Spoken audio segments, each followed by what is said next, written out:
거의 대출에 대출을 하다 보니까 경매에 넘어가. 경매 넘어가고. 예, 경매가 넘어가고, 그때 미지사랑이라고 하는 금리가 굉장히 비싼 저기를 따라고 해서 집사람이 받아서 저한테 손에 쥐어주더라고요. 이게 이제 마지막인 것 같은데, 이걸로 일어섰으면 좋겠다. 예전에 그 직장 생활도 하신 거로 알고 있는데, 어디에서 일을 하셨어요? 첫 직장에서는 둘리라는 만화를 하면서 이제 기획실장으로 주로 이제 프로듀서. 근데 현장의 제작보다는 주로 기획하고 프로젝트로 만들어서 돈을 만들어내고 그 다음에 그걸 유통시키는 이게 극장이나 TV나 그 다음 캐릭터 사업들을 하는 마케팅에 좀 주력하는 일들을 했는데 그때부터 투자 업무를 계속 해왔던 것 같습니다. 둘리, 아기 공룡 둘리를 말씀하신 거죠? 네네. 네. 둘리의 배낭여행 교육물하고 둘리의 얼음별 대모험 네, 극장판 네, 마케터로 제작을 해놓고 극장을 못 잡아서 제가 그때는 이제 CJ 지금 엔터 전신 제이콤에 있을 때인데 배급을 같이 해서 우리나라 최초로 극장판에서 성공한 케이스였는데 그 뒤로 오세암, 하얀 마음 백구, 마당을 나온 암탉, 태권브이, 태권브이. 예, 이렇게 극장용 박스오피스 흥행 신기록들을 어쩌다 보니까 세우는데 좀 참여를 하게 됐습니다. 그러시다가 이제 회사를 나오시게 됐는데 그때 뭐 퇴직하게 된 특별한 이유가 있으셨나요? 그때 나이가 57세인데요. 이제 배운 게 30년간 만화가들 매니저를 했고 또 만화진흥원장과 경인 콘텐츠진흥원장을 했기 때문에 할 수 있는 일이 그거 하면 잘하겠다. 여러 군데서 투자도 해주겠다 해서 처음으로 또 친정인 혜태제과가 브랜드 웹툰을 네이버에 연재한다고 저한테 요청이 와서 창업을 합정동에서 시작하게 됐습니다. 그래서 처음에는 아주 승승장구 네이버에서 1등 웹툰으로 뭐 상도 받고 그 다음에 제작비도 또 2배로 인상해서 받아서 아주 언론에도 대서특필하고 잘 나갔던 웹툰 회사 사장이었습니다. 그러면서 회사가 좀 많이 위기를 맞이하는 순간이 오셨다고 하는데 네. 그때 어떤 상황이었나요? 제가 전념을 못했던 것 같아요. 이게 성공 사례도 있었고 애니메이션에서 그 다음에 첫 작품도 좋았고 또 하는 지원 사업마다 다 됐기 때문에 공공 지원 사업도 다 됐기 때문에 약간 방심해서 제 에너지를 다 쏟지 못하고 딴 짓에 좀 에너지를 많이 쏟았어요. 뭐 대선주자 출정식 그 캐리커처도 그려주고 거기 총감독도 하고 뭐 이러면서 또 대표이사가 공동대표이다 보니까 CFO에게 회사도 맡기고 주로 약간 외도 비슷하게 밖으로 이렇게 에너지를 쓰다 보니까 스타트업은 사실은 대표이사가 얼만큼 몰입하느냐에 따라서 성공 여부가 달려있는데 지나고 보니까 그렇게 내 에너지를 딴짓에 썼구나 이런 거를 좀 뒤늦게 깨달은 거죠. 어려워지고 나서. 네. 그러면은 직원들의 월급은 그러면 줄 수 있는 상황이었나요, 그때? 작은 회사에서 네. 뭐 연봉 5천이 넘는 본부장을 포함해서 PD들을 3명, 제작 PD를 작품별로 나눠서 7개 관리과장까지 하면 7명의 월급을 주는데 1년에 한 3억씩 나가더라고요. 직원이 7명이 계셨는데 네. 급여만 3억이었어요, 1년에? 예, 급여 플러스 이제 작가들 원고료를 줘야 되잖아요. 그러면 글 쓰는 작가, 그림 그리는 작가 그러다 보니까 뭐 6, 7억이 1년에 휙 나가는데 작품은 나가서 사실은 연재를 해야 돈이 들어오는데 네. 투자받은 회사로부터 이제 돈이 이제 고갈될 때 재투자가 들어오고 제작비가 더 들어와야 되는데, 개인 사정으로, 말하기는 참 뭐한, 투자회사의 사정으로 저희가 제작이 중단되고, 제작되었던 작품 17개는 사실은 네이버나 카카오에 연재하기가 좀 어려울 정도의 작품 수준이 돼서 사실은 작품 자체를 다 버려야 되는 상황이어서 나중에 달랑 남은 그 웹툰 작가, 그 다음에 밀린 일부 원고료를 못 줄 정도의 상황에서야 제가 사실 컴백을 하게 됩니다. 몇 개월 났다가, 상황이 예산이 이 정도밖에 안 남았습니다. 통장에. 이제 이래서 그 뒤로, 집사람 또 아들, 딸, 그 다음 뭐 카드란 카드 이런 거 다 맞고 하다가 제가 이제 결단을 하게 되는 거죠. 이제는 도저히 안 되겠다. 근데 할 일이 딱 용산구청에 제 나이에 할 수 있는 일이 사실은 없더라고요. 미화원, 그 다음에 학교 보안관, 그 다음에 아파트 경비 이런 거 면접을 번번이 보면 모자 쓰고, 그리고 이력서 보니까 뭐 단체장도 하고 기관장도 하고 학교 교수도 한 사람이 이거 오래 못 한다고 면접에서 다 떨어지는 거예요. 그래서 면접 보면서 참 많이 울기도 했어요.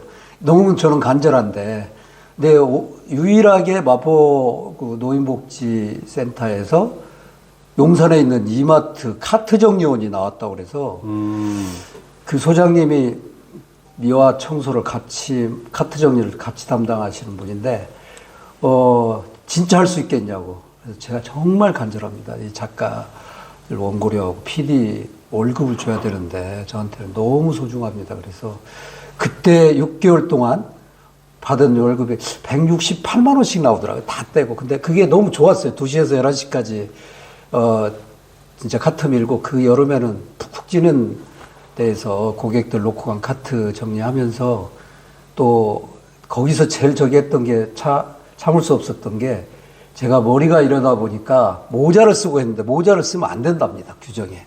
아, 그래요? 근데 이제 모자를 벗고 있으려니 진짜 나가 어디로 간 것처럼, 사실 그게 이제 제 페르소나 가면이었는데, 지금 이렇게 모자 벗고도 잘 살고 있지 않습니까? 근데 그때는 그게 죽기만큼 싫었고, 또 용산역 주변에 서울문화사나 학산, 대원문화사가 다 있어요.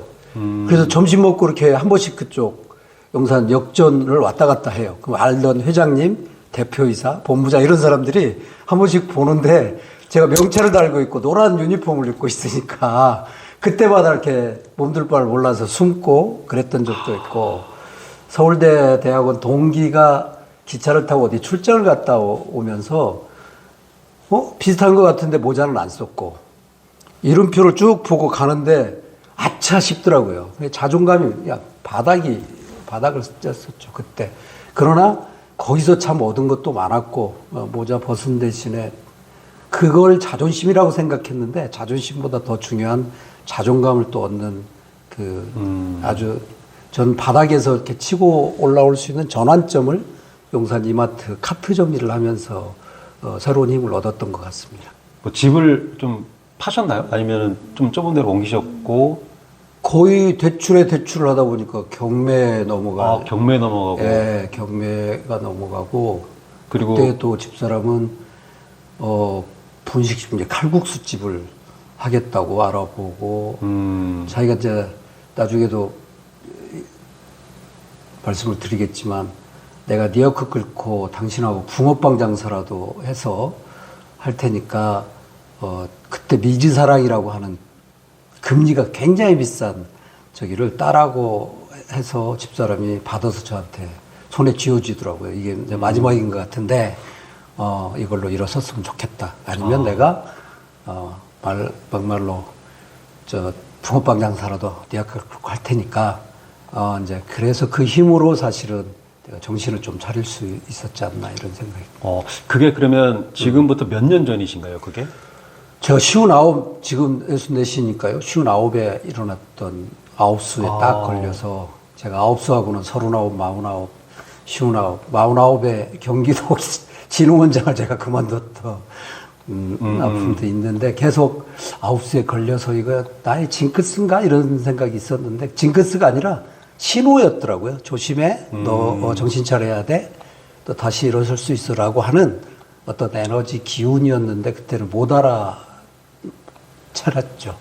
네. 근데 변화라는 게 쉽지가 않잖아요. 내가 이거 변화하겠다 딱 하고 바로 변화할 수 있는 게 아니다 보니까, 뭐 이마트 카트 이렇게 하다가 그 아시는 분을 만나서 창피함을 느꼈겠지만, 뭔가 변화를 해야 되겠다라는 어떤 용기나 이런 게 좀 그게 전부는 아니었을 것 같은데, 뭐 가족들의 얘기나 뭐 이런 것들이 또 있었나요? 왜 어떻게 이 변화를 해야 되겠다고 생각을 하시고 그때 뭘 이렇게 처음 시작을 하신 거예요? 아마 그 두려움, 그 다음에 불안함, 수치심 이런 것들을 가족회의를 하다가 이제 결산을 해보니까 이거는 계속 적자가 계속 회사 적자, 가정 적자, 또 그 자녀들까지 다 뭐 집사람 물론이거니와 또 아들, 딸까지 그 피해를 주게 생겼는데 그걸 그거는 내가 할 수 있어 라고 또 투자 받으면 돼 이런 마음으로 교만한 마음이 있었는데 어느 순간 딱 보이더라고요. 예, 내 바닥이 다 보이고 그것을 이제 받아들이고 이제 직면해서 그 현실을 인정했을 때 뭔가 이렇게 쨍한 여기가 끝이구나. 그리고 여기서 내가 일어서지 않으면 죽겠구나. 라는 생각이 이제 나와서 이마트도 가게 된 거고 그 결심으로 내가 뭐든 죽을 수는 없지 않겠나. 뭐 죽을 생각도 여러 번 했고 왜냐하면 그간 자존심 이게 자존심도 아니죠. 자존감 때문에 이제 그래 왔던 것들을 헐헐 다 벗어던지니까 진짜 내 안에 그 큰 보물이 있었던 것을 잘 몰랐고 또 현실에 그렇게 바닥에 있어 보니까 이제 내가 보이기 시작해서 사실은 아내하고 자녀들과 가족회의에서 제가 무릎을 꿇고 아빠가 인정한다. 그러고 이제 수용을 하는 용기. 그래서 지금도 내가 수용했던 그 용기에 나 자신에게 굉장히 고마움을 느끼죠. 감사하고 오늘 있기까지 그 무릎을 꿇었던 나의 그 수용하는 마음. 이게 오늘의 저를 지금 있게 하지 않았나. 마중물이 있게 한 계기였다고 생각해요. 예.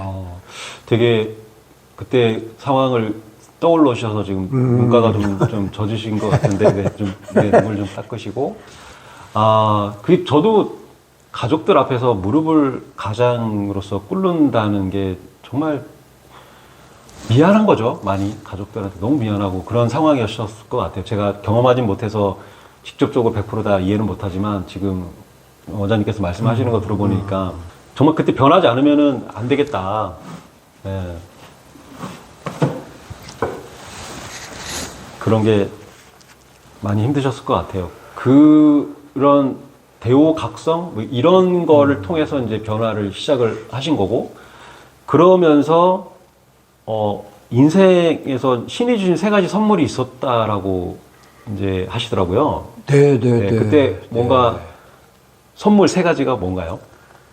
첫째는 너무 사소한 건데 저의 진짜 바닥난 자존심, 수치심, 죄책감, 또 경제적 무능에 따른 집안 경제, 파탄 이런 것들로부터 흔들리고 있었는데 월급은 고작 168만 원이었지만 정말 신성한 노동이었었고 그 작가 사무실로 얻었던 숙소로 얻었던 빌라에서 그 담배꽁초 빌라 그 길거리에 떨어진 담배꽁초를 주우면서 제 자존감이 올라가는 걸 느꼈어요. 이게 정화되고 담배꽁초를 주운 게 아니라 지금 생각해보면 저는 그때 행운을 주었다고 생각하거든요. 왜냐하면 그 하나하나 담배꽁초에 내 마음의 그 쓰레기, 찌꺼기, 그 다음에 응어리, 교만했던, 오만했던 마음들이 이렇게 씻겨져 나가고 청소되고 정리돼 갔던 거였다는 생각이 들어서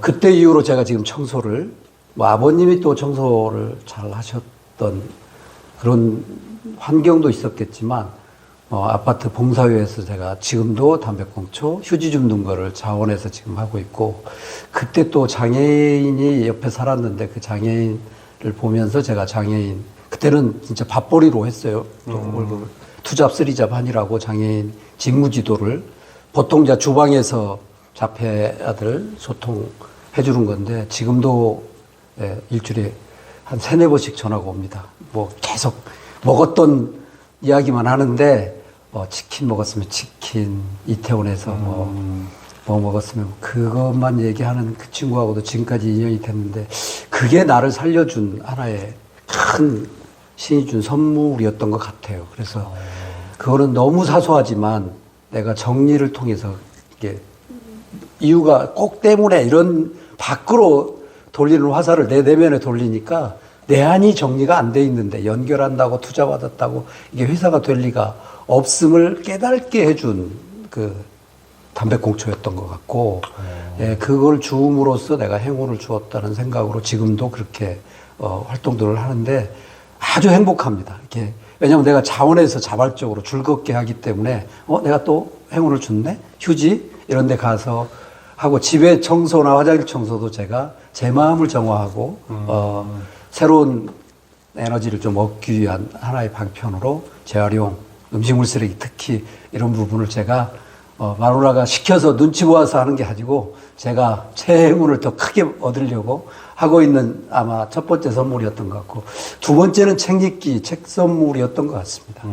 그리고 제가 유일하게 책을 보면 본계적이라고 해서 적용을 아주 잘하는 실천맨이었는데 습관 3가지 실천 지금까지 해왔듯이 그것도 작심삼일해서 지금 1157일이니까 대단히 인내력이 많아졌잖아요. 이렇게 목표를 세우고 열정을 갖는 것 중요하지만 포기하지 않고 끈기와 인내를 갖는 게 성공의 전부더라고요. 지금 보니까. 네. 지금 1157일 동안 3가지 습관을 멈추지 않고 거의 한 3년 가까이 되는데. 네. 그 매일 하시고 계신 거예요? 제가 95%는 달성한 것 같아요. 근데 5%도 해놓고 입력을 안 해서 습관 업체에 가끔 빠뜨려서 잊어먹고 이런데 이게 그걸 하지 않으면 안 개운하다는 게 이제 좀 이해가 가요. 그래서 그건 그냥 말 그대로 무의식적으로 그다음 잠재의식에서 알아서 그거는 하고 가야 뭐 운전할 때 저기 한 것처럼 자동화돼 있는 것 같아서 저한테는 가장 큰 무기가 아닌가 생각해요. 책 읽고 마음 챙김하고 요즘은 이제 양자장이라고 하는 접속 이게 미지의 세계와 좀 접속해서 큰 기운 이런 이야기하면 좀 이상한 사람은 들릴 수 있지만 우주의 큰 기운, 그러니까요. 내 안에 갇혀 있는 기운 또 대인관계에서 오는 이런 게 아니라 더 큰 기운과 이렇게 접속하는 양자역학의 이치, 에너지 흐름이라는 주파수 진동수를 좀 알아차리는 그 명상을 오늘도 1시간 정도 했는데 요즘은 하여간 그 양자장 조율하기 명상을 한 30분 이상 맨 처음 4시 반에 일어나면 그거부터 합니다. 4시 반에 습관을 시작을 하는데 처음이 이제 명상을 하시고 두 번째가 마음 공부하시나요?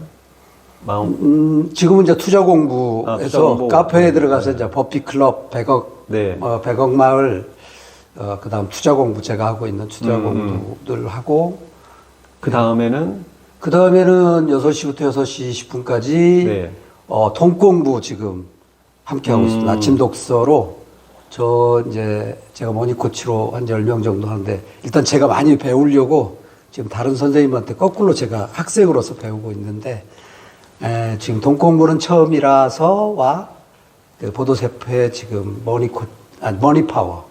제가 돈 공부 책만 관련해서 한 150권 정도 지금 읽어서 그걸 유튜브로 지금 방영하려고 하는데 그 공부를 지금 계속 아침에 좀 하고 있습니다. 그럼 이런 아침에 이런 책 읽고 마음 공부하고 돈 공부하는 이런 것들이 이런 습관들이 5년 전에는 아예 없었다는 거잖아요.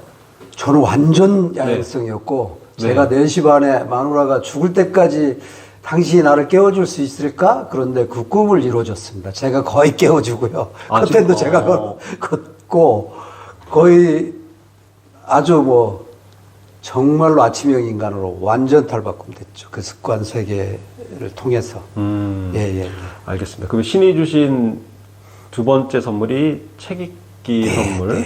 첫 번째가 청소하면서 마음 정리한 거. 그리고 두 번째가 책 읽는 습관이었고 그리고 세 번째 선물이 이제는 두려움이나 어떤 것들을 애둘러 자꾸 돌려서 얘기하거나 이런 게 아니고 후배나 또 일반인들 만났을 때 잘못한 거는 우리 작가들한테 아주 어린 22살 고등학교 이런 데 작가들이 또 있거든요. 그런 데 가서도 인정할 줄 아는 용기, 직면해서 그 용기라는 의식 레벨이 200 정도 룩스가 된다고 그래요. 그 사랑 이게 500, 평화 450 이런 룩스인데 그 200 이게 수치심, 욕망 이런 경쟁 이런 룩스가 한 175가 되면 그 룩스 이상을 이게 잘못을 인정할 줄 아는 사람,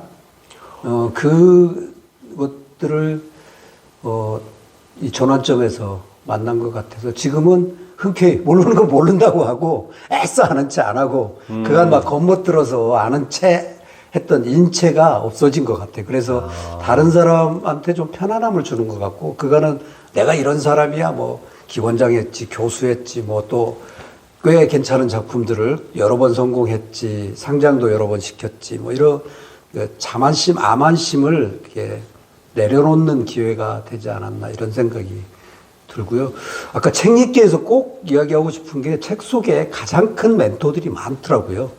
저는 진짜 지금 투자 세계 멘토도 이 책 속에서 만나서 후배들한테 그리고 주변에 이게 필요한 사람들한테 유튜브 낭독으로 한 분, 일본의 가장 큰 부자인 제가 존경하고 또 그런 그 정신적 에너지를 많이 주시는 막 아둥바둥 돈 벌고 악착같이 돈 버는 게 아니라 편안하게 돈 벌고 그 다음에 큰 노력이 아니라 그 농사 짓는 흐름처럼 그냥 집 뿌리면 나는 그런 이치를 알아서 돈을 그 세금을 가장 일본에서 많이 내는 사이토 히토리라는 책을 제가 낭독을 통해서 다른 사람한테 긍정의 에너지, 부의 에너지, 말의 파동을 좀 전달하는 일들을 지금 하고 있습니다. 그 책 속에서 멘토를 많이 찾았던 것 같아요.